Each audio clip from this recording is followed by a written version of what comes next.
So you want to learn astrology, but you don't know how or you don't know where to start. So maybe you're already familiar with your sun sign. Maybe you've even checked out your horoscope a couple of times. You've probably even watched a couple of YouTube videos on your crush's zodiac sign. I see you. There's no problem with that. But you want to know more, right? Maybe you've even taken it a step further and you've gotten a copy of your natal chart, or you've downloaded one of the many astrology apps but you're completely confused. Well, this is definitely the video for you. In this video, I'll be discussing the 5 things you absolutely need to know to start learning and understanding astrology. Plus, I'll be giving some tips and suggestions along the way. So stick around. You definitely don't want to miss this.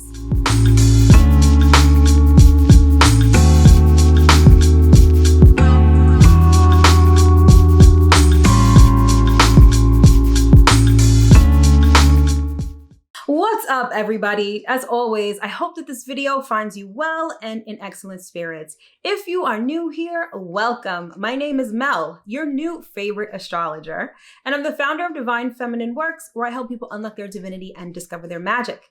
And as always, if you are returning, welcome back. So, first things first. Congratulations on embarking on your astrological journey. I assume that I can say that because you are watching this video.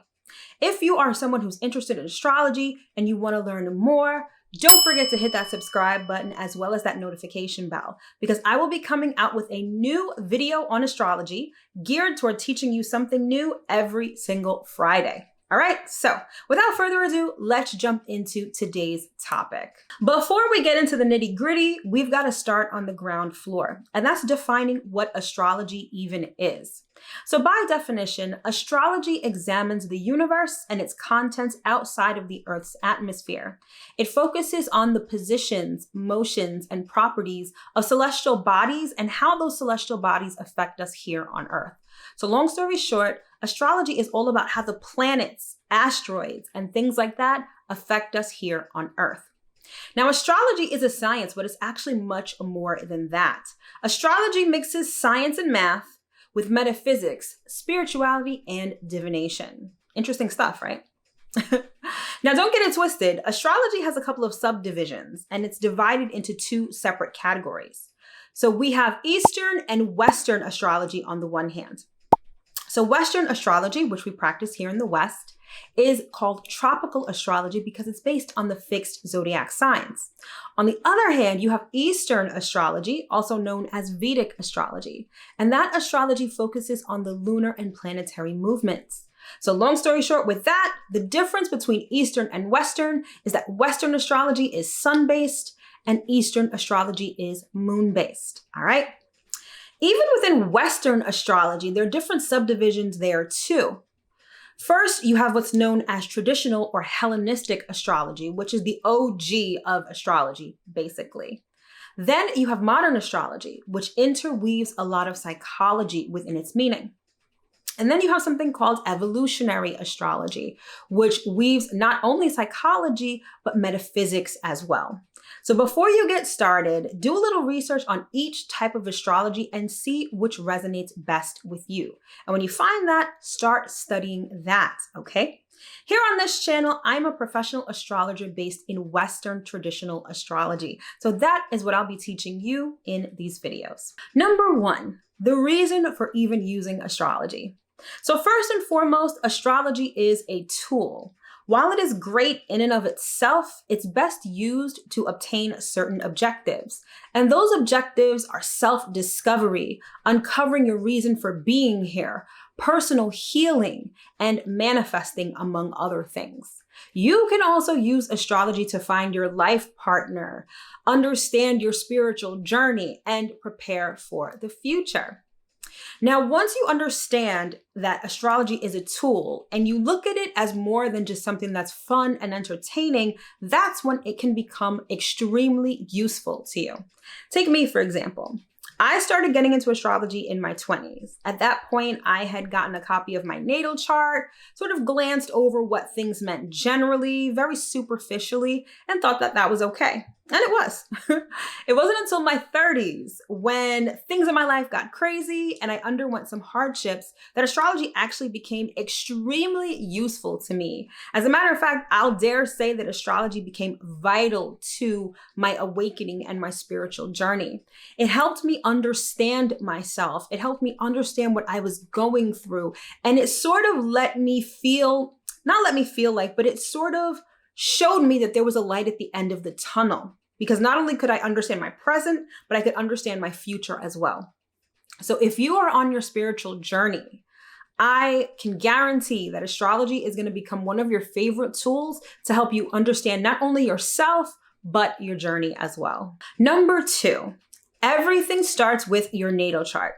So if you didn't know, your natal chart is the blueprint to your life. It's the foundation upon which we typically begin to learn astrology. But first, how do you get your natal chart? So go to a site like astro.com or astro-seek.com. I'll put both of those links in the description box below. Enter your birth time, date, and location, and either of those sites will generate a natal chart for you. So now that you have your natal chart, the fun really begins, if you find any of this fun. Remember, your natal chart is like a book, the subject matter of which is you. Now, there's going to be a lot to unpack, and that kind of makes sense because we are complex beings. So the best way to attack your natal chart and to start learning and reading it with expertise is you start with the foundation and then you work your way up to more advanced topics. All the while, you'll be using your natal chart as a case study. And speaking of which, that brings me to my next point. Number 3, you need to start studying. So like I mentioned before, astrology is a science. It's mixed with other things, but it is a science nonetheless. And any science requires a good deal of study. So I want you to think about the foundation of astrology as a 4-legged table. And the 4 legs of the table are the planets, the houses, the zodiac signs, and the aspects. And it's these 4 topics that you are going to start studying first. Each leg answers a different question, specifically as it relates to you and your natal chart. So the first leg is the planets, and the planets answer the question, what do you want? The planets represent the energies that are operating, which means that they basically represent the different topics in our lives. So take, for example, the planet Venus. We all know that Venus is related to love and money. Those are the topics that Venus covers. So the presence of Venus in your natal chart talks about issues related to love, money, and beauty, among other things. The second leg of that table is the houses. And the houses answer the question, where do you find what you want? So in our natal chart, the houses represent where in our lives those planetary energies are operating. So to use our example from before, we've got the planet Venus, and the topic of Venus is love and money. Now, let's say you've got Venus in the 2nd house. The 2nd house represents money and assets. So when it comes to the topic of love and money, Venus is operating in your house that has to deal with money. Hopefully that makes sense. So next, the third leg of that table are the zodiac signs. And the zodiac signs answer the question, how do you find what you want? The zodiac signs give characteristics and color to the planetary energies and where they are operating in your life. So keep up with this example because it's building on itself. So first we had Venus as a planet. Then we had Venus as a planet in the 2nd house. Now we've got Venus as a planet in your 2nd house of money and assets in the sign of Gemini. So putting this all together, when it comes to the topic of love and money, this is being played out in the area of your life that deals with money. And the way that you get money is that you communicate with people. You're very social because those are the characteristics of Gemini. And then finally, the 4th leg of that table are the aspects. And the aspects answer the question, how do the planetary energies act? Now, long story short, because aspects can be an entire video on its own, aspects are the relationship between different planets in your natal chart or in any chart for that matter. And so basically, it shows you how those planetary energies act. So to build on our example, we've got the planet Venus in your second house of money and aspects in the sign of Gemini. And Venus is going to be conjunct Mercury, which is also in your second house. So what this all means is that the way that you get money, right? The way that you attract money into your life is that you communicate with people. And very much so because Venus is right next to Mercury. So the way that Venus acts is that it acts in a way that's very social and that's very communicative and that's based on ideas and thinking. If you're lost right now, please don't worry about it. As time goes on and you watch more of these videos, you'll understand exactly what it is that I'm talking about. Now, this all sounds like a lot, okay? And it kind of is in the beginning. But again, if you keep studying and if you keep using your natal chart as your case study, things will become a lot clearer as time goes on. So in an effort to help you start studying astrology, I created this thing called the Astrology Basics Cheat Sheet, which is basically a cheat sheet on everything I just said. It contains a brief synopsis of everything related to the planets, the houses, the zodiac signs, and the aspects. It's really great. It's like a quick and dirty reference sheet for you to start committing these things to memory. So if you're interested in getting the cheat sheet, the link is going to be in the description box below. Number 4, you need to read books. So there is a plethora of information on the internet about various topics of astrology. And while there's nothing wrong with doing a little internet research, if you are serious about learning astrology, especially if you're on your spiritual path and you're looking for more self-discovery or even personal healing, then you're definitely going to have to read some actual books. Now, I plan on going into an in-depth video to discuss all of the books that I've read over the years that have helped me learn astrology. But for right now, here is my short list of the books that I would recommend that you get if you're serious about learning astrology. Number 1, Astrology, Using the Wisdom of the Stars in Your Everyday Life by Carol Taylor. I have to say, this is my absolute favorite book of all time. If you're looking for an overview of everything you need to know about astrology, including the 4 pillars, how to read your natal chart, what astrology even is, and a brief history of astrology, then this is definitely the book for you. It's great. Number 2, Astrology, A Cosmic Science by Isabel M. Hickey. I love this book because it's sort of a nice contrast to the other book that I just mentioned.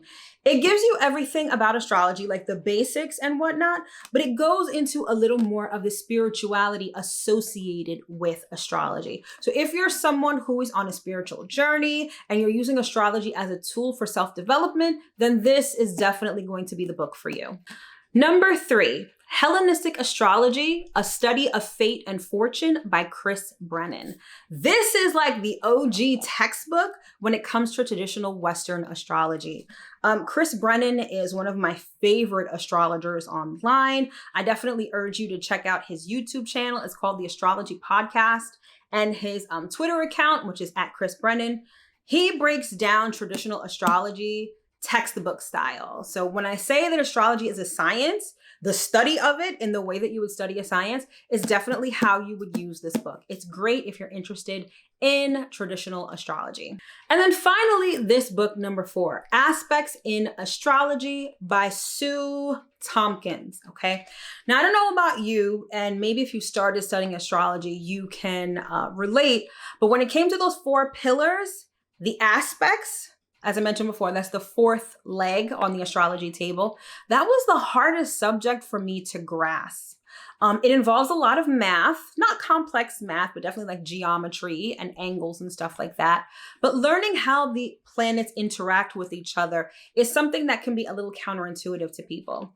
So I definitely recommend this book because this is like the go-to book in the astrology community when it comes to learning aspects. So again, this is Aspects in Astrology by Sue Tompkins. And if you're interested in any of these books, the links will be in the description box below. And number 5, you need to start following your personal transits.